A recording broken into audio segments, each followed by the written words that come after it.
All right, so today we are going to be looking at the MSI MPG 321 URX monitor. It's a monitor that a lot of people have been talking about. Seems like you're thinking about getting one. Yeah, for sure. Lots of buzz around this one. And we've got some great sources to dive into. We've got a forum thread comparing it to the Alienware AW3225QF. Oh, nice. We've got a full review from website name Redacted. Cool. And a review of this monitor from PC Gamer. All right, so we've got lots to cover. I mean, this is a monitor that's been making waves. It's a 32-inch 4K QD-OLED monitor. And a lot of the buzz seems to be around this idea that it delivers an amazing visual experience, but at a price point that's actually attainable, which is, kind of a big deal these days. Yeah, that's right. Trying to hit that sweet spot.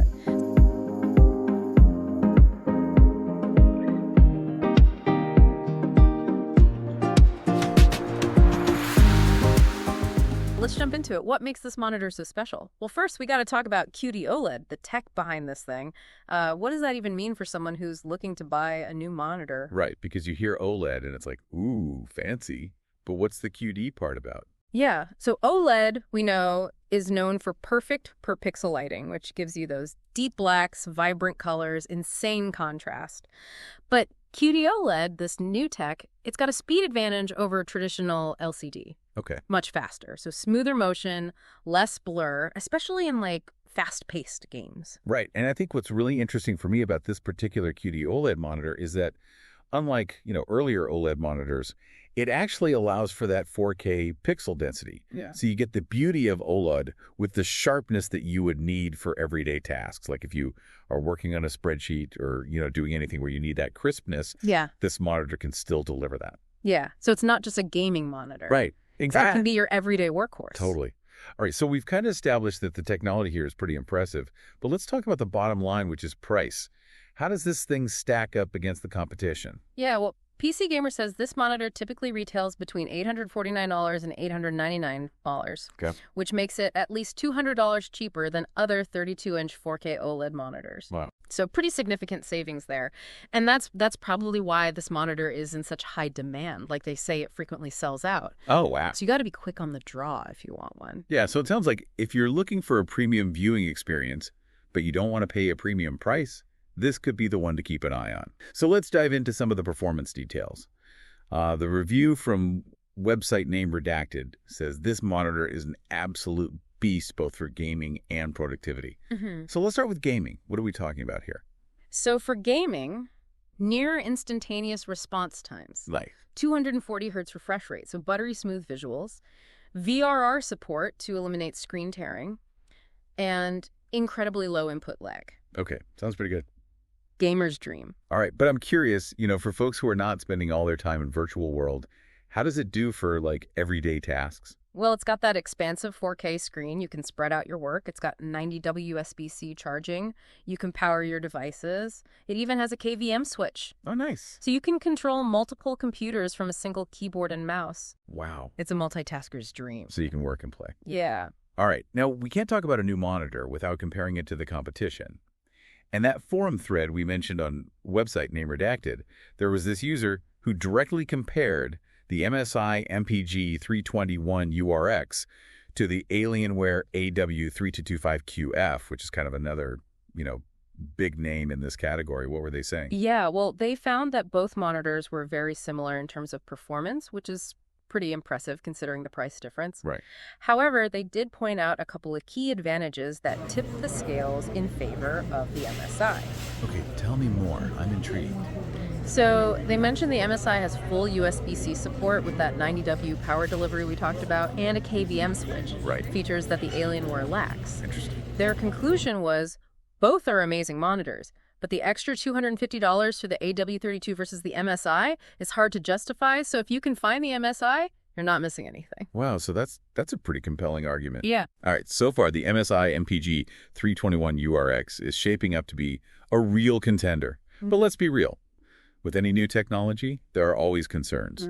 And with OLED, burn-in is the big one. It's the elephant in the room, right? Okay, so how does this monitor address that? Well, it comes equipped with several features designed to mitigate that risk. Okay. So it's got pixel shifting, which constantly moves the image ever so slightly. So you don't even notice it. No, not noticeable, but it prevents static elements from getting burned into the screen. Okay, cool. And then there's also that panel cleaning cycle I know you've heard about. Yeah, tell me more about that. What is that? So that runs periodically to refresh the pixels and reduce the risk of burn-in. And then on top of all that, MSI offers a 3-year burn-in warranty, just like other brands, so they're standing behind that product. Okay, good to know.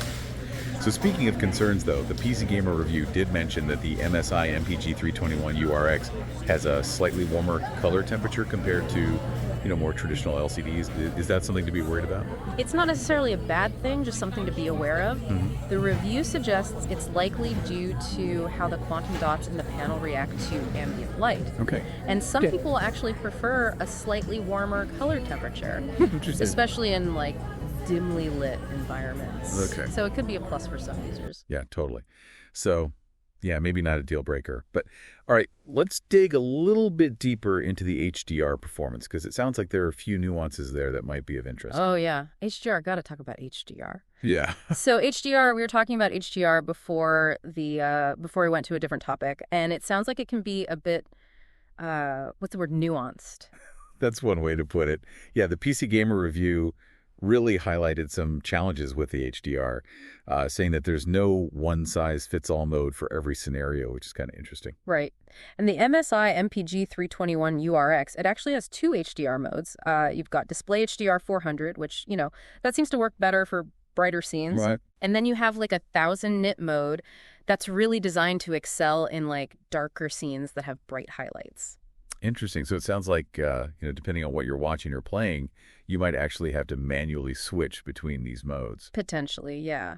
And, having options is great, but in this case, it's a little bit of added hassle. Right. Because the review mentioned that when you switch modes, the monitor actually resyncs with your PC, so it'll, kick you back to the desktop for a second. Oh, that's annoying. Yeah, not ideal, not seamless. But I guess it's a temporary workaround until, HDR on PC gets a little bit more refined. Yeah, it's true. Yeah. I feel like HDR on PC is still kind of a wild west in some ways. Yeah. A lot of work to be done there. Yeah, for sure. It's going to take Microsoft, the GPU vendors, and the screen manufacturers all working together to really make this a smooth experience. Fingers crossed. All right, let's shift gears a little bit and talk about some of the concerns that came up in our sources regarding OLED technology in general. So, one of the big ones, and we touched on this earlier, is burn-in. It's this whole idea that, static elements on the screen, like logos or, HUD elements, those can actually leave a permanent ghost image on the panel. So it's a valid concern, especially if you're planning to use this monitor for both, work and play. Yeah, for sure. Especially if you're mixing those use cases, it's a big concern. Yeah. So how does the MSI MPG 321 URX address that? We talked about pixel shifting and the panel cleaning cycle, but are there any other safeguards in place? Yeah, so it's got a few other tricks up its sleeve. There's something called multi-logo detection. Okay. Which is pretty neat. So it actually automatically reduces the brightness of static elements that have been on screen for a long time. Oh, okay. So a preemptive strike against burn-in. Oh, that's clever. It's always working in the background to kind of protect that panel. I see. Yeah, I was reading through the forum, and there were a few users who were expressing some concerns about image retention and color uniformity issues, especially after, prolonged use. Yeah, I mean, those are legitimate concerns. And the reality is OLED technology, as amazing as it is susceptible to these kinds of issues. Right. So what's the verdict then? Is OLED ready for prime time, or should people be wary? I think it comes down to your usage patterns. If you're someone who primarily uses their PC for gaming or watching movies where the content is constantly changing, OLED is a fantastic option. Right. But if you're someone who spends hours every day staring at spreadsheets, maybe doing design work where you've got certain elements that are always static on the screen. Yeah, all day long. Then you need to be mindful of those risks. Okay. Taking breaks, letting the screen rest, using those mitigation features, making sure that the content isn't static all the time. These things can really help preserve the panel's longevity. So it sounds like, OLED's definitely viable for a lot of people, but it does require a little bit more awareness and care than a traditional LCD. I think that's fair to say. Okay.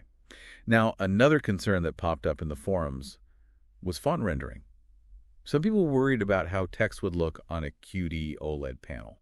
And that makes sense, especially if you're doing a lot of reading or writing. Yeah, definitely. And website name Redacted actually addressed this directly. They said that any minor fringing issues that you might see with fonts, that's inherent to the panel technology, not unique to the MSI. So it's not like the MSI is doing something wrong. It's just kind of how these panels are. It's just the nature of the beast. Okay, so not a deal breaker, but something to be aware of. Right. Now, what about the comparison to the Alienware?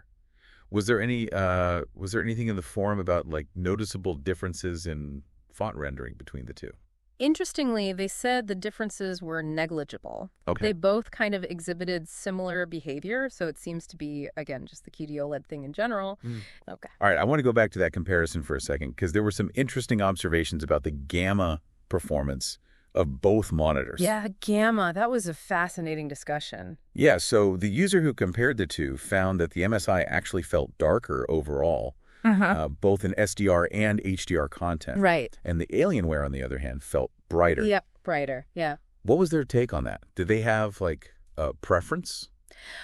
Well, they actually preferred the MSI out of the box. Oh, interesting. They said that the near black gamma on the Alienware actually felt a little too bright. Okay. And that caused some shadow detail to be lost. I see. So they actually preferred the MSI. They said it had a more cinematic look, which they found to be more immersive, especially for like watching movies or playing games. Makes sense. Yeah. I mean, that's really interesting. It is all about personal preference, right? Some people do like that brighter image. Others really value those deep blacks and the rich contrast. Absolutely. And it's worth noting these are just individual observations, right? Right. What looks good to one person might not appeal to another. Ultimately, the best way to know for sure is to see them in person, compare them side by side. Right. Get your eyeballs on them. Yeah. All right. Well, we've covered a lot of ground. We've talked about HDR performance, run-in concerns, gamma differences. Is there anything else about the MSI MPG 321 URX that stands out to you based on what we've read? Let me think. So, we've spent a lot of time looking at this MSI MPG 321 URX monitor, and I got to say, I'm impressed. Yeah, I mean, it really does seem like a remarkable piece of technology, especially when you consider how much it packs in, for the price. Yeah, that's what makes it so exciting, right? It's like, it's not just a super high-end monitor that, only a select few can afford. Yeah, exactly. It's attainable. Right, exactly.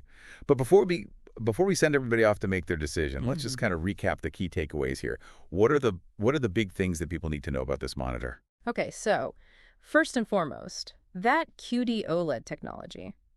I mean, that's a game changer, right? Yeah. You get those incredible OLED blacks, the vibrant colors, but you've also got that faster response time, the higher pixel density, which makes it suitable for, both gaming and productivity. Right. It's not just a one-trick pony. Exactly. And then, of course, we got to talk about the price. The price, yeah. I mean, it undercuts the competition by a significant margin. It does. So that makes it a very tempting option. Yeah, for sure.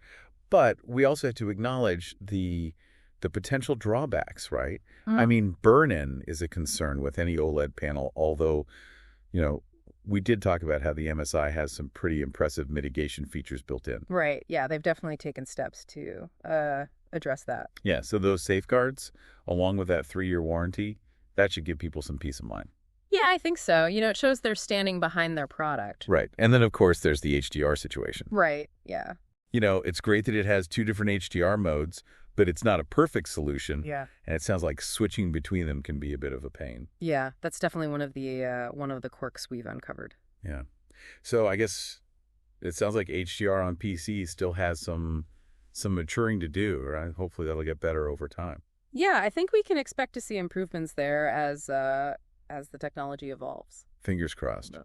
Okay, I want to go back to the comparison with the Alienware for a second, because I think that forum thread really gave us some valuable insights. Yeah, it was a great resource for kind of seeing how these two monitors stack up against each other. So just to remind everybody, the user who compared the two, they found that the performance was very similar between the MSI and the Alienware, but the MSI had those extra features like the full USB-C support, the KVM switch, and all that. Right, those little extras that can make a big difference. Yeah, and they really felt like it made the MSI a better value overall. Plus, they said they actually prefer the MSI's slightly darker gamma They felt like it gave it a more cinematic look. Yeah, which goes to show that personal preference plays a big role in these decisions. Absolutely. Yeah. What looks good to one person might not appeal to another. Exactly. Okay, so big question as we wrap things up here. Is the MSI MPG 321 URX the perfect monitor?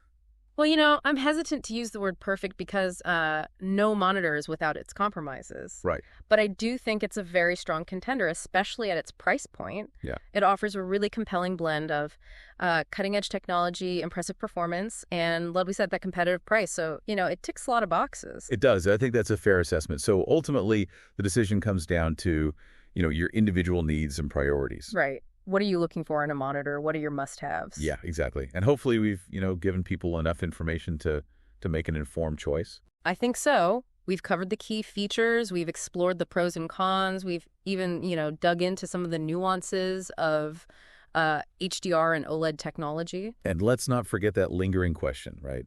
Should you buy now or should you wait for the next big thing? Ah, yes. The eternal dilemma. Right, because micro-LED is on the horizon and, that promises even better picture quality, potentially fewer burn-in concerns. Yeah. So it's tough.